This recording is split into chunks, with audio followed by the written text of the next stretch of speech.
What's up, good guys? What's up?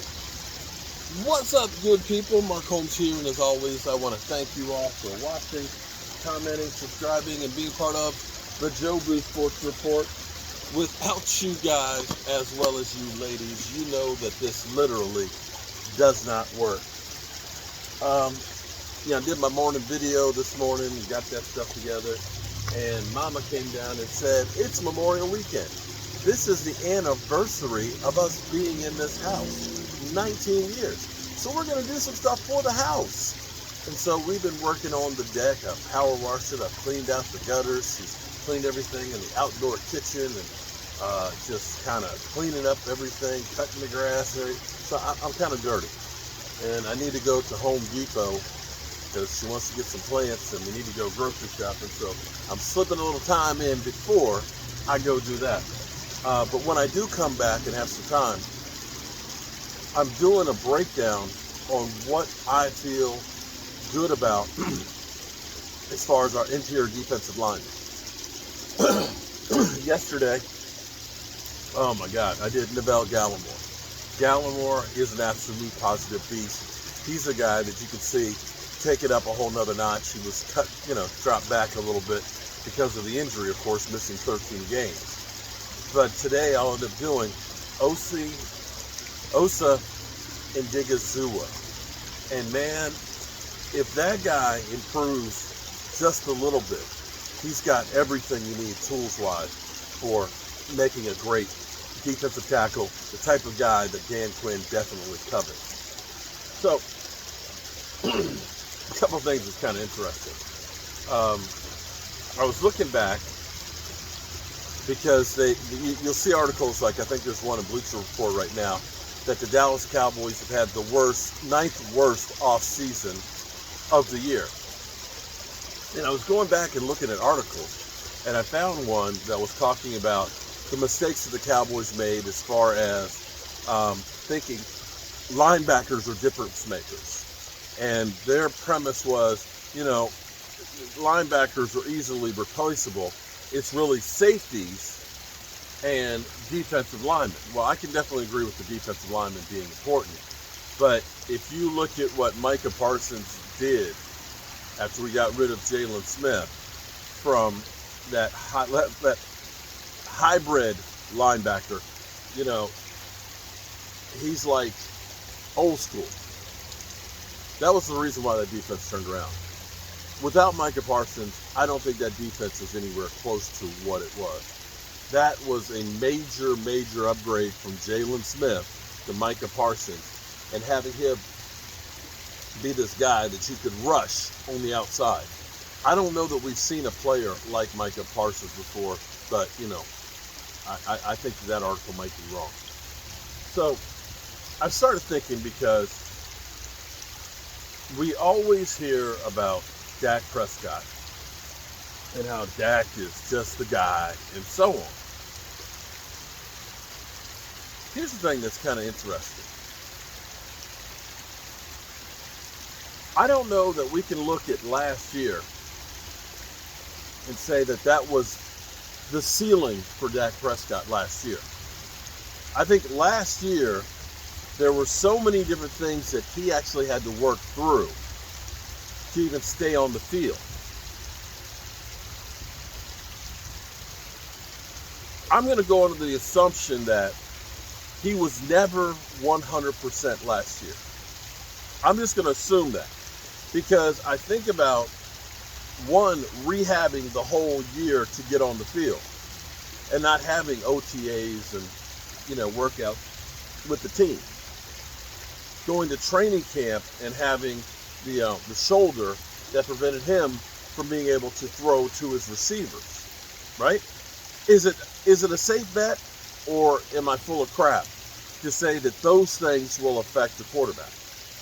Not being able to work out with the players, not having any time in preseason throwing, and having then a left shoulder injury, a pulled calf, okay? Mind you, a pulled calf kept Michael Gallup out for 8 weeks. It kept Dak out for 1. And remember, he did the, oh boy, I forgot what they call it because it's one of the treatments I may end up having on my knee eventually. But they take your blood cells out, they put it in a centrifuge, and they get the stem cells or the growth cells and stuff, and then they inject it into your calf to promote healing, which usually takes a couple of weeks for that. They did that with him.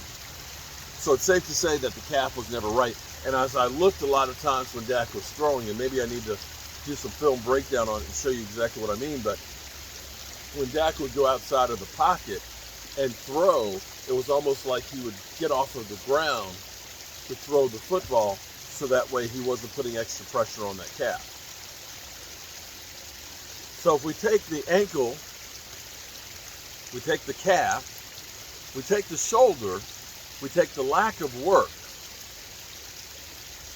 I'm going to say that those things would have hampered the season just a little bit. Just a little bit. And if that's the case, if that is a safe assumption that he was saying 80% or even 90%, if he is able to get beyond those injuries and to be a little bit stronger, a little bit quicker, a little bit better able to actually put zip on the ball because he's actually got his feet on the ground, is it a safe assumption that he could actually play better next season? Because let's look at the numbers here. For all those that say, oh, well, it was garbage time. It was a lot of blowouts and things. Well, there's a lot of quarterbacks that have blowout wins. I could say Tom Brady, with the division he played in, between playing the Jets, Miami, and Buffalo before Buffalo was good, he had a lot of blowout wins. They shaded some of those numbers. But then there's also games that are tight-fought games as well. I mean, Tampa Bay was a pretty good team as far as not giving up a lot of points.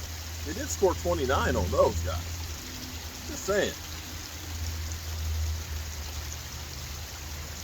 If Dak is able to put, like he's looking in training camp right now, not training camp, in OTAs, if he's able to have his body back without the calf injury, the ankle injury, the shoulder injury, is it possible that he does play better? Because I'm looking at this as a career high 37 touchdown passes, right? The year before, he was on pace to throw more than that. He was on pace actually to throw for more yards than any other season ever in the history of football until he got hurt. And the year before that, he had 30 touchdowns. So and he must have missed a game. So if he ended up playing one more game, and he's a little bit better, are 40 TDs out of the realm? 40 TDs? And let's think about this, 4,440 some yards. This, with missing Michael Gallup for like 8 games, right? Amari Cooper having checked out the second half of the season, an offensive line that gave up the 23rd most pressures, okay? I'm sorry, pressure win rate, 23rd. They weren't great. A running back that we all say didn't do anything. If a couple of those things get right, let's say we have less penalties on the offensive line. Let's say Zeke Elliott has some better holes to run in. Let's say we use Tony Pollard more in the offense to be more dynamic. And let's say Kellen Moore actually calls a better game plan. Would it be impossible to see Dak Prescott throw for 5,000 yards? He did have 1 yard shy of Tony Romo once, 4,902 yards. Is it impossible to say that Dak Prescott, healthy, with a full offseason, throws for 5,000 yards and 40 touchdowns? Again, it's only been 3 away last year as far as TD. And he's only been 98 yards short before passing. Are the expectations of 5,000 yards and 40 TDs too much? And if he gets it, do you look at Dak Prescott differently and say he's thrown for 5,000 yards and 37 TDs? Now, I can't remember the exact position, but I want to say that throwing 37 TDs in a season, that I think there's only 19 other quarterbacks, 19 in the history of the NFL, that have thrown 37 or more TDs in a season. And I want to say of the 4,902 yards, that it's somewhere around 16 quarterbacks that have ever thrown for more yards than that. All of a sudden he gets to 5,040. He's truly in rare air. But then again, I know he can do that, and we'll hear, well, it was just because the offensive line was great. You know, James Washington came around and became a stud, and CeeDee Lamb, you know, he became an absolute beast. And, of course, Zeke played better. So it wasn't really that. He was just dinking and dunking, Oh, it was trash time. You know, I have this, it just hit me here for a second about garbage time. If you are a team that has garbage time, then that means that your team dominated the other guy for 3.5 quarters, right?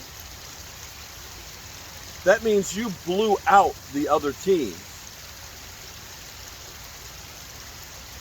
to get to that garbage time, right? As opposed to it being a close game where you didn't blow them out. So why is it, if the Cowboys and Dak Prescott